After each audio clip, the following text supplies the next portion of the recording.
اختلاف کا حل نکالا جا سکتا ہے مگر حسد اور بغض کا نہیں۔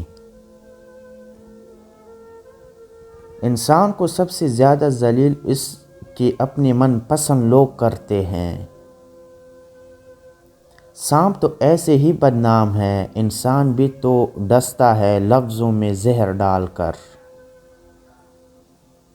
اس قوم کی جہالت کیسے ختم ہوگی؟ جو قوم اپنی اولاد کی تعلیم سے زیادہ اس کی شادی میں دولت خرچ کرنا فخر سمجھتے ہیں۔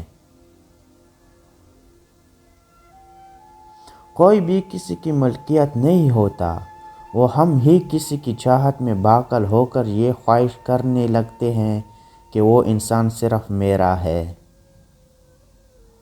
ایک عورت کو ننگا جسم ڈھانکنے کے لیے کپڑا نہیں دیتا، اور لوگ اسی عورت کو ڈھکے ہوئے جسم کو ننگا کرنے کے لیے ساری عمر کی کمائی لٹا دیتی ہے۔